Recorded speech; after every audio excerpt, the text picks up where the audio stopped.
Hello everyone, welcome to my channel. तो मैं आज आपके लिए रिव्यू करने जा रही हूँ बिजनेस प्रपोजल, जो कि बहुत ही ज़्यादा रोमांटिक सीरीज़ है। तो बिना किसी देरी के शुरू करते हैं इसका रिव्यू। तो ड्रामे की स्टार्टिंग होती है हमारे मेन लीड हीरो की एंट्री से, जो कि बहुत ही ज़्यादा हैंडसम होता है। क्योंकि इसने विदेश में पढ़ाई करी है और बिजनेस की अच्छी खासी इसको समझ है, इसीलिए उसमें एटीट्यूड भी थोड़ा ज़्यादा होता है। कंपनी में आते ही पहले उन लोगों का सफाया कर देता है जो कि कुछ काम के नहीं होते हैं, यानी कि सिर्फ जो कि बैठे रहते हैं और सिर्फ अपने रिश्तेदारों को ही नौकरी पे लगाते हैं। और बहुत ही ब्रेवली वो उन सभी को निकाल देता है काम से। एंड देन हमें हमारी इस ड्रामे की मेन लीड हीरोइन को दिखाया जाता है, जो कि उसी की कंपनी में काम करती है, कि फूड डिपार्टमेंट में काम करती है। अब हमारी लव स्टोरी की शुरुआत होने वाली है, यानी कि शिनहारी जो कि हमारी मेन लीड है, उसकी बेस्ट फ्रेंड जिनयोंग, जो कि एक रईस परिवार की होती है, जो कि हमेशा ब्लाइंड डेट पर शिनहारी को भेज देती है और दोनों अजीबोगरीब बहाना बनाकर उस डेट को कैंसिल करवा देते हैं। फिर हमारे हीरो को दिखाया जाता है जो कि कंपनी में आया होता है, तभी उसके दादाजी से उसकी मुलाकात हो जाती है, जो कि उसमें बहुत ही ज़्यादा गुस्सा हो रहे होते हैं क्योंकि कंपनी से उन्होंने बहुत सारे लोगों को निकाल जो दिया होता है। एंड देन हमें शिनहारी की फैमिली को दिखाया जाता है, जो कि एक चिकन शॉप चलाते हैं, जहाँ पर शिनहारी भी ऑफिस के बाद अपने पेरेंट्स की मदद किया करती थी। और उसी के सामने एक और रेस्टोरेंट खुल जाता है, चिकन शॉप, जिसकी वजह से उन दोनों की लड़ाई हो जाती है और शिनहारी उसे धक्का दे देती है, जिसकी वजह से पेनल्टी के लिए उसे पैसे देने होते हैं कि बेचारी अब पैसों का इंतजाम कैसे करे। एंड देन हम देखते हैं कि दादाजी जो कि फेक नाटक कर रहे होते हैं बीमार होने का, जिससे हमारा हीरो शादी के लिए मान जाए। इसलिए दादाजी ने ऑर्डर दिया कि तुम्हें ब्लाइंड डेट पर जाना होगा, और गैस करो ये ब्लाइंड डेट कौन होती है, यानी कि वो शिनहारी की फ्रेंड जिनयोंग होती है। और हमेशा की तरह जिनयोंग फिर से शिनहारी की मदद लेती है, यानी कि उसको पैसों का लालच देती है, क्योंकि उसे कर्जा जो चुकाना होता है, तो वो मान जाती है उसकी जगह उस डेट पर जाने के लिए। बेचारी जब उसका कार्ड देखती है तो बिल्कुल हैरान हो जाती है, क्योंकि वो उसका नया प्रेसिडेंट होता है। पहले तो सोचती है कि मैं यहाँ से भाग जाती हूँ, क्योंकि अगर इसे पता चल गया कि मैं इसी की कंपनी के एम्प्लॉय हूँ तो ये मुझे काम से ही निकाल देगा। खुद से कहती है नहीं ये तो मुझे बाई फेस जानता भी नहीं है, तो क्यों ना मैं जो काम करने आई वो मैं करती हूँ। जिसके बाद तो शिनहारी की एक्टिंग स्किल की तो बहुत ही ज़्यादा दाद देनी होगी, क्योंकि वो ऐसी ऐसी एक्टिंग करती है जिससे कि सामने वाला बंदा तो उसे गलत ही समझे, ये डेट कैंसिल करके यहाँ से चले जाए। लेकिन हमारे हीरो को तो उसकी एक्टिंग बहुत ही ज़्यादा अच्छी लग रही थी और बहुत ही ज़्यादा जेन्युइन भी लग रही थी। और शिनहारी पे तो उसको बिल्कुल भी गुस्सा नहीं आ रहा था, बल्कि वो तो उसको देखकर बहुत ही ज़्यादा खुश हो रहा था। इतनी एक्टिंग करने के बाद भी बात नहीं बनती है, तो वो सोचती है क्यों ना मैं इसे रूम में चलने के लिए बोलूँ। तो वो अगर कोई भी लड़का होगा पहली मुलाकात में होटल के रूम में जाने के लिए बोलने पे तो वो मना ही कर देगा। लेकिन ऐसा होता कुछ भी नहीं है, यानी कि वो तो होटल के कमरे की चाबी लेने पहुंच जाता है, जिसके पीछे पीछे हारी जाती तो है, लेकिन बहुत ही ज़्यादा घबरा रही होती है कि मैं तो अपने ही जाल में फंस गई हूँ। और मन ही मन बहुत ही ज़्यादा डर भी रही होती है कि भला अब मैं क्या करूँ, क्या मैं यहाँ से भाग जाऊँ। तभी उसको एक लेडी आकर उसका बाल पकड़ लेती है और बोलती है कि तुम वही लड़की हो जो मेरे बॉयफ्रेंड के साथ चक्कर चला रही हो। इस बात का फायदा उठाकर वो यहाँ से भाग जाती है। एंड देन हम देखते हैं कि दादाजी ने पूछा कि क्या तुमने डेट कंप्लीट कर ली है, जिस पे हमारे हीरो ने बोला कि हाँ मुझे इसी लड़की से शादी करनी है। तो ये सुनकर दादाजी और उसका फ्रेंड दोनों ही शॉक्ड हो जाते हैं। दूसरी तरफ हम देखते हैं कि जिनयोंग और शिनहारी दोनों ही बहुत ज़्यादा खुश हो रहे होते हैं, क्योंकि उन्हें ऐसा लग रहा था कि जो उसने काम करके आई है उसके अकॉर्डिंग वो रिश्ता टूट ही जाएगा। लेकिन जिनयोंग के पास कॉल आती है कि लड़के ने तो हाँ कर दिया है। तो ये सुनते ही हारी की तो सारी खुशी एकदम पल में ही खत्म हो जाती है। इसके बाद होना क्या था, इस शादी को तोड़ने के लिए दोनों बहुत ही बढ़िया बढ़िया प्लान बनाने लगते हैं। पर बेचारी को ऑफिस में तो बहुत ही ज़्यादा स्ट्रगल करना पड़ता है, यानी खुद को उससे हाइड करने के लिए, क्योंकि वो उसे पहचान न ले।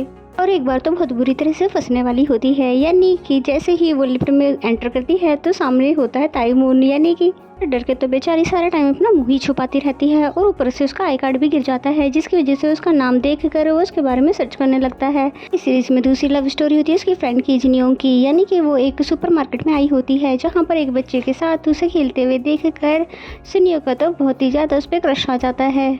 जिस तरह से वो बच्चे को खुश कर रही थी उसे देख कर तो बहुत ज़्यादा इंप्रेस होता है।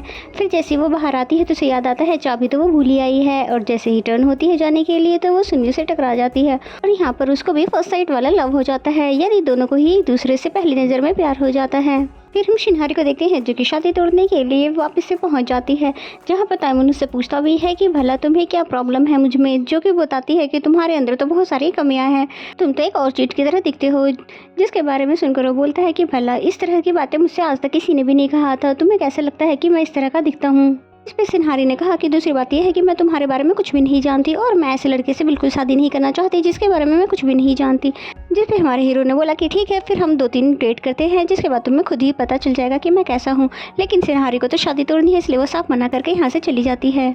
और सिन्हारी का फर्स्ट क्रश जो कि उसका फ्रेंड होता है वो उसको सामने से दिख जाता है। मीनू से बचने के लिए वो एक कार में जाके छुप जाती है और गैस व्हाट, ये कार होती भी है तैमून की। तैमून तो उसे देखते ही पूछता है कि तुम यहाँ पर क्या कर रही हो, तुमने तो भी शादी के लिए मना कर दिया था। जिसमें बोलती है हाँ मैं तो तुम्हें यही बताने के लिए आई थी कि मुझे तुमसे शादी नहीं करनी है।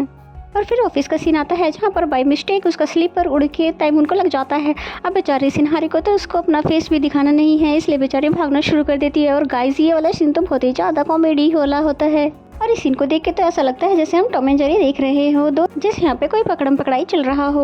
बेचारी सिन्हारी भागते भागते थक जाती है और फिर भी तैमून तो उसका पीछा छोड़ता ही नहीं है, यानी वो जहाँ जाती है वो भी उसके पीछे आता है। क्योंकि तैमून को लग रहा था वो जानबूझ के उसको मार कर गई है, लेकिन उसको क्या पता बेचारी तो हाइड हो रही है इसलिए भागना पड़ रहा है। बेचारी सिन्हारी का बैड लक जो भी नुकसान हुआ है मैं उसकी भरपाई करूंगी। और उसके बाद वो अपना कार्ड उसको निकाल कर दे देती है ये बोलते हुए कि तुम मुझे कांटेक्ट कर सकते हो। और फिर अपना नाम बताती है जिसे सुनकर तैमून बोलता है तुम फेक नाम यूज़ क्यों कर रही हो, यानी कि मैं तो पहले से ही जिनियों को जानता हूँ। इसलिए वो समझ जाती है कि अब उसका भांडा फूट चुका है। जिसके बाद वो पू को देखते हैं जो कि बहुत ही ज़्यादा गुस्से में होता है और गुस्से में होने के कारण वो बहुत ही ज़्यादा साफ सफाई करने लग जाता है और बहुत ही अच्छे से डिलीशियस डिशेस भी बनाकर रख देता है ताकर वहाँ से भाग जाती है। जिसके बाद तैमून वहाँ पर आ जाता है। बेचारी भागने वाली होती है लेकिन भाग नहीं पाती और बाई एक्सीडेंटली उसका कार्ड भी गिर जाता है जिसकी वजह से उसको उसके शॉप का नाम भी पता चल जाता है। जिस पे वो उससे पूछता है कि भला तुमने ऐसा क्यों किया। जिस पे वो बोलती है मैंने तो ये सभी से मिलना भी पड़ता है, लेकिन उसे कोई भी लड़की पसंद नहीं आती और वो बहुत ही ज़्यादा परेशान हो जाता है। और सुनी के पूछने पर बताता है कि मुझे तो कोई भी लड़की पसंद नहीं आई है, बल्कि उससे ज़्यादा अच्छी तो वो फेक जिनियोंग थी, से कम वो इंटरेस्टिंग तो थी। तो उसके मन में एक आइडिया आ जाता है क्यों ना दादाजी को मैं फेक जिनियोंग को अपनी गर्लफ्रेंड बनाकर मिला दूँ ताकि दादाजी मुझे किसी और ब्लाइंड डेट पर ना भेजे। इसलिए वो उसको फ़ोन करता है और उसे मिलने के लिए भी चल जाता है कि ये कोई और नहीं बल्कि उसी के ऑफिस में काम करने वाली एम्प्लॉय सिन्हारी है। लेकिन अब तो वो सच में उससे प्यार करने लगा है इसलिए उसे प्रपोज करने का प्लान बनाता है और उसे बिजनेस ट्रिप का कहकर उसके फेवरेट जगह पर घुमाने के लिए लेकर जाता है जहाँ पर वो सिन्हारी के फ्रेंड से भी मिलता है और उनको उसका बॉयफ्रेंड कहकर खुद को इंट्रोड्यूस करवाता है। उसकी फ्रेंड्स को तो यकीन ही नहीं होता कि इतना ज़्यादा रईस और इतना ज़्यादा हैंडसम भी उसका बॉयफ्रेंड हो सकता है और उसको तो बहुत ही ज़्यादा मेहनत करनी पड़ती है हारी को मनाने के लिए और एंड ऑफ द डे हारी मान भी जाती है। इस तरह से इनकी लव स्टोरी स्टार्ट हो जाती है, लेकिन इनके दादाजी की वजह से इनके बीच में दरार भी आती है और फिर एंड ऑफ टाइम वो मिल भी जाते हैं और इस सीरीज़ की हैप्पी वाली एंडिंग हो जाती है। और इस सीरीज़ में बहुत ही ज़्यादा कॉमेडी और रोमांस देखने को मिलता है क्योंकि यहाँ पर एक ही स्टोरी नहीं बल्कि दो लव स्टोरी चल रही होती है और इस सीरीज़ को देखने के बाद आप बिल्कुल भी बोर नहीं होने वाले हैं। और पर्सनली मुझे तो ये सीरीज़ बहुत ही ज़्यादा पसंद है। अगर आप लोगों ने ये सीरीज़ देखी है तो आपको ये सीरीज़ कैसी लगी तो कमेंट सेक्शन में ज़रूर बताएं। इस सीरीज़ के 2 लव स्टोरी में से आपको इन दोनों में से किसकी लव स्टोरी ज़्यादा अच्छी लगी वो भी ज़रूर बताएं।